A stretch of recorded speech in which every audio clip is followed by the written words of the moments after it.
जय हिंद। मेरा नाम है गिरीश और आज हम बात करेंगे कि क्या डीप स्टेट ने भारत को एक वॉर के अंदर पुश करने का डिसीजन ले लिया है। क्योंकि कुछ संकेत हमें मिल रहे हैं जो पिछले एक महीने में कुछ डेवलपमेंट्स हुए हैं और इनफैक्ट पिछले एक साल में हमारे रीजन में हुए हैं, जिनको अगर हम कनेक्ट करेंगे तो हमें ये पता चल रहा है कि भारत को एक बहुत ही गहरे युद्ध के अंदर पुश करके एक समस्या में डालने की कोशिश कर रहा है डीप स्टेट। तो सबसे पहले ये वीडियो की शुरुआत मैं इस पॉइंट से करूंगा कि इस समय पूरे दुनिया में सबसे फास्टेस्ट ग्रोइंग इकोनॉमी जो है वो भारत है। 6.2% का ग्रोथ रेट होने वाला है 2025 में। और जो दुनिया की सबसे पावरफुल इकोनॉमी मानी जाती है उसका जो ग्रोथ रेट है, जो यहाँ पे अकॉर्डिंग टू लेटेस्ट रिपोर्ट में देख रहा हूँ, वो सिर्फ 1.8% यूनाइटेड स्टेट्स का है। और यूरोप की अगर हम बात करें, कलेक्टिव यूरोप का अगर कैलकुलेट करें तो 0.8% ग्रोथ रेट, मतलब ना के बराबर। इनफैक्ट कुछ लोग ये भी कह रहे हैं कि यूरोप तो ऑलरेडी रिसेशन में है और वो ये नंबर को शेयर नहीं करना चाहते, इसलिए ये 0.8% का जो दिखावा है वो लोग कर रहे हैं। और पिछले 10 साल में भारत ने 4.3 ट्रिलियन की इकोनॉमी बना ली है, 2.1 से ऑलमोस्ट डबल कर लिया है हमारा। तो इस समय जो ट्रेड वॉर हो रहा है यूएस और चाइना के बीच में, उसमें बेनिफिट किसका होने वाला है? उसमें बेनिफिट उन कंट्रीज़ का होगा जो इस ट्रेड वॉर में बहुत ज़्यादा एक्सपोज नहीं है, जैसे भारत। क्योंकि भारत का जो एक्सपोर्ट्स हैं वो मात्र 23% कंट्रीब्यूशन है उसका अपने जीडीपी के अंदर। तो एक तरफ से भारत अपने एक्सपोर्ट्स पे उतना डिपेंडेंट नहीं है अपनी इकोनॉमी के लिए जितना कि लेट से चाइना हो या यूएस हो या कोई और देश हो। तो इसके वजह से भारत इस ट्रेड वॉर का बेनिफिट ले रहा है। क्योंकि जैसे अभी लेटेस्ट जो न्यूज़ आई है, आईफोन का जो फैक्ट्री है वो भारत के अंदर पूरी तरीके से शिफ्ट करने का उनका प्लान है, तो इसका भी बेनिफिट भारत को मिलेगा। तो कहीं ना कहीं चाइना से जो बिजनेसेस जा रही हैं वो सारी भारत के अंदर आ रही है। तो चाइना कहीं ना कहीं ये चाह रहा है कि भारत का जो ग्रोथ है वो रुक जाए। और यूनाइटेड स्टेट्स बाहर तो ये ज़रूर बोल रहा है, यूनाइटेड स्टेट्स का जो एक मेजर तबका है वो बाहर तो पब्लिक कंजम्पशन के लिए ये ज़रूर बोल रहे हैं कि भारत चाइना का रिप्लेसमेंट बनेगा मैन्युफैक्चरिंग हब में। ऑलरेडी सॉफ्टवेयर तो भारत से ही आता है उनका, लेकिन भारत मैन्युफैक्चरिंग रिप्लेसमेंट बनेगा। लेकिन एक बहुत बड़ा स्टेट डिपार्टमेंट का तबका है पेंटागन में, और उनके जो स्ट्रेटेजिक थिंकर्स हैं वो, उनका ये मानना है कि कहीं ना कहीं भारत को अगर पूरा बेनिफिट मिल गया और भारत इंडिपेंडेंट बन गया तो कल जाके भारत यूनाइटेड स्टेट्स की जो लड़ाई है वो नहीं लड़ेगा चाइना के साथ। और ये यूनाइटेड स्टेट्स को पसंद नहीं है। और ये कहानी अगर आप जियोपॉलिटिक्स फॉलो कर रहे हैं, आप सबको पता होगा कि कैसे पाकिस्तान को यूनाइटेड स्टेट्स ने यही रीज़न के वजह से आर्म्स एंड एम्यूनिशंस और एड वगैरह सप्लाई की हैं पिछले 75 सालों में। और इसमें ऐसा नहीं है कि ट्रंप एडमिनिस्ट्रेशन ने नहीं किया है। इनफैक्ट आप सरप्राइज हो जाएंगे कि जो बाइडेन के टाइम पे, डेमोक्रेट्स के टाइम पे, यूनाइटेड स्टेट्स ने जो पाकिस्तान को एड दिया है वो ट्रंप के टाइम से भी कम था। जी हाँ, अगर आप डेटा आंकड़े उठा के देख ले, every year less than 100 million का एड जो बाइडेन ने दिया था, जबकि ट्रंप के टाइम पे वो 3 डिजिट फिगर था। तो ऐसा बिल्कुल भी नहीं है कि ट्रंप के आने के बाद सडनली पाकिस्तान को सपोर्ट लेस हो गया है, या ऐसा कुछ भी नहीं है। अभी हम रिसेंटली, आप अगर डीप स्टेट की अगर हम बात करें, मैंने चाइना और यूएस का जो बात तो मैंने कर लिया है, लेकिन आप ये देखिए जो डेवलपमेंट्स अभी लास्ट कुछ हफ्तों में हुए हैं। डोनाल्ड ट्रंप ने एयरफोर्स वन में जो स्टेटमेंट दिया था उसमें उन्होंने क्या बोला? उन्होंने बोला कि ये जो जंग जैसे हालात भारत और पाकिस्तान के बीच में पड़े हैं, वो उन्होंने ये कहा कि भाई मेरा रिलेशन तो भारत के साथ भी अच्छा है और पाकिस्तान के साथ भी अच्छा है।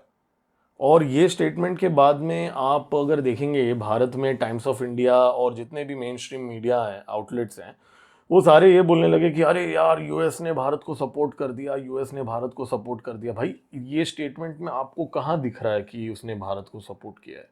आप चौंक जाएंगे। मेरे पास पूरे स्क्रीनशॉट्स पड़े हुए हैं जहाँ पे टाइम्स ऑफ इंडिया इन लोगों ने बोला नहीं नहीं यूएस हैज सपोर्टेड इंडिया। अरे यार वो एक काश पटेल जो है एफबीआई चीफ, वो बस एक लाइन बोल देता है कि we will support India, will stand with India. वो एक लाइन के बेसिस पे बोलता है ओ जी यूएस सपोर्ट कर रहा है, सपोर्ट कर रहा है। भाई बोलने को तो कोई भी कुछ भी, क्या मतलब एक लाइन बोलना तो कितना आसान है, राइट। तो हम यूएस पे भरोसा नहीं कर सकते। अभी जो तुलसी गबार्ड जी जो हैं वो यहाँ आई थी और मंदिर वगैरह उन्होंने रिविजिट किया, अच्छा लगा सारे भारतीयों को। लेकिन at the end of the day Asim Munir का जो बंगला है, जो अभी वो दिसंबर में गया गया था आईएसआई चीफ के साथ, उस टाइम पे ये खबरें, अगर आप जियोपॉलिटिक्स फॉलो कर रहे हो इस रीजन की, आपको ये सुना ही होगा आपने कि फ्लोरिडा के अंदर आसिम मुनीर ने रियल एस्टेट एजेंट के साथ बात किया, वहाँ पे बंगला वगैरह वो खरीद रहा है। इनफैक्ट पाकिस्तान आर्मी के जितने भी जर्नल्स वगैरह जो भी हैं, उन सब के घर तो यूके और यूएस में ही हैं और यूरोप में हैं। तो आपको लगता है कि यूएस स्टेट डिपार्टमेंट, तुलसी गबार्ड और जो डोनाल्ड ट्रंप अगर चाहें तो आसिम मुनीर का स्क्रू टाइट नहीं कर सकते? क्या आपको लगता है? क्योंकि आसिम मुनीर जाएगा कहाँ पे? यूएस ही जाएगा ना, या यूके चला जाएगा, बराबर। और वो पाकिस्तान में तो नहीं रहने वाला आगे जाके। तो जब वो वहाँ रहने वाला है तो कितना आसान होगा यूनाइटेड स्टेट्स के लिए, आप सोचिए, आसिम मुनीर का स्क्रू टाइट करने के लिए, राइट। लेकिन उन्होंने वो नहीं किया। आसिम मुनीर ने आईएसआई को ऑर्डर देके ये पहलगाम अटैक तो करवा दिया है, लेकिन आप ये सोचिए कि क्या ये यूनाइटेड स्टेट्स के कंसेंट के बिना हुआ होगा? हो सकता है, लेकिन क्या यूनाइटेड स्टेट्स ने पाकिस्तान के अगेंस्ट कुछ कठिन स्टेप्स लिए हैं? नहीं लिए। अभी लेटेस्ट न्यूज़ के हिसाब से तो आप चौंक जाएंगे। एक $100 मिलियन की विमेन एम्पावरमेंट के लिए एड देने की बातें हो रही हैं पाकिस्तान को, ठीक है। तो अभी भी यूनाइटेड स्टेट्स पाकिस्तान को, हाँ मैं मानता हूँ कि ऐसा नहीं है कि बिलियंस ऑफ डॉलर्स दे रहा है, बट इतना माल दे रहा है कि मतलब इंडिया को बस थोड़ा थोड़ा करके पिन लगाते रहो, उतना माल तो दे ही रहा है ना यूएस। और चाइना तो है, वो तो मैं क्या बोलूँ, आप लोगों को पता ही होगा कि किस लेवल का सपोर्ट किया। अभी रिसेंटली चाइना ने P-15 मिसाइल्स भेजी हैं, ठीक है, जो पाकिस्तान भारत के ऊपर यूज़ कर सकता है। और बाकी टर्की की अगर मैं बात करूँ, ऑल दो ऑफिशियली उन्होंने डिनाई किया है, लेकिन अभी भी कल का भी एक रिपोर्ट आया है कि एक और कार्गो एयरक्राफ्ट लैंड हुआ है पाकिस्तान के अंदर टर्की से। उसमें और ज़्यादा चीज़ें दी गई है पाकिस्तान को। माना जा रहा है कि एंटी टैंक मिसाइल्स दी गई हैं, अगर भारत टैंक्स का इस्तेमाल करेगा तो उसके अगेंस्ट यूज़ करने के लिए। तो आपको लगता है NATO member you know supply कर रहा है भारत वेपन्स, और ये भी माना जा रहा है यूके ने भी कुछ माल भेजा है पाकिस्तान को, ऐसी भी रूमर्स हैं। और इतना ही नहीं, मैं मेरे अगले वीडियो में बताऊंगा आप लोग को कि पाकिस्तान में बहुत सारे सेंसिटिव इंस्टॉलेशंस में प्राइवेट मिलिट्री कॉन्ट्रैक्टर्स को लेके आए हैं वो। जी हाँ, बहुत ही शॉकिंग रिपोर्ट है, मैं मेरे आगे के वीडियोस में बताऊंगा। जो यूएस वेटरन्स जो हैं, यूके के जो वेटरन्स जो हैं, उनके जो प्राइवेट मिलिट्री कॉन्ट्रैक्टर्स हैं, उनको अभी लाया जा रहा है पाकिस्तान के अंदर। ये बहुत ही शॉकिंग न्यूज़ है जो मुझे मिला है, ये मैं आपको बताऊंगा आगे की वीडियो में। बट मेरा कहने का पॉइंट ये है कि वेस्ट पाकिस्तान को सपोर्ट कर रहा है, चाइना पाकिस्तान को सपोर्ट कर रहा है, ठीक है। अभी हम बोलते हैं कि जो बाइडन और क्लिंटन फाउंडेशन ने मोहम्मद यूनस को बांग्लादेश में लाया, बराबर। तो ट्रंप ने आके क्या उखाड़ लिया? ये जो जितने भी इंडियन यूट्यूबर्स मैं देखता हूँ जियोपॉलिटिक्स में और इवन मेन स्ट्रीम मीडिया में भी, सब लोग ये थंबनेल्स पे तो ऐसे ऐसे बना देते हैं कि मोहम्मद यूनस हार गया है, मोहम्मद यूनस का टाइम ख़त्म, ये हो गया है, वो हो गया, स्क्रू टाइट हो गया मोहम्मद यूनस का। बट भाई आज के दिन में मोहम्मद यूनस अभी भी बांग्लादेश में है, अभी भी वहाँ पे वो चाइना को एयरबेस देने की बातें कर रहा है। तो ट्रंप ने क्या एक्शन लिया उसके अगेंस्ट? कुछ नहीं लिया। आपको क्या लगता है यूनाइटेड स्टेट्स जो इतनी पावरफुल कंट्री है, वो चाहेगा, जिसने सद्दाम हुसैन को ढूंढ के मारा, गद्दाफी को मारा, वो आपको लगता है वो मोहम्मद यूनस को नहीं निपटा सकता? तो ये सब बकवास है जो आप लोगों को बोला जा रहा है कि भाई इसका खेल खत्म, हाँ हो सकता है उसका खेल खत्म है, क्योंकि भारत उसका एंड गेम कर सकता है। इसके बारे में भी मैं अपने आगे वाले वीडियोस में बताऊंगा कैसे करेगा भारत। लेकिन मेरा कहने का पॉइंट है ये सीरियस चीज़ें हैं, हम इसको इग्नोर नहीं कर सकते, राइट। तो भारत को अभी इस समय ये जो वीडियो का टॉपिक है डीप स्टेट कैसे भारत को वॉर के लिए पुश कर रहा है, इसके जो मैंने ऑन ग्राउंड एग्जांपल्स मैंने दे दिए, राइट। अभी आप देखिए स्ट्रेटेजिकली भारत इस समय अगर पाकिस्तान के साथ एक युद्ध में फंस जाता है और अगर वो युद्ध एक्सपैंड हो जाता है, राइट, चाइना के साथ, क्योंकि देखिए कुछ एरियाज ऐसे हैं पाकिस्तान में जहाँ पे चाइना का भी इंटरेस्ट है। तो अगर भारत उन एरियाज को टारगेट करेगा तो चाइना के पास एक अपॉर्चुनिटी है भारत के साथ एक नया फ्रंट ओपन करने के लिए। और उस तरफ बांग्लादेश तो है ही जहाँ पे पाकिस्तान ने अपना इन्फ्लुएंस जमा दिया है।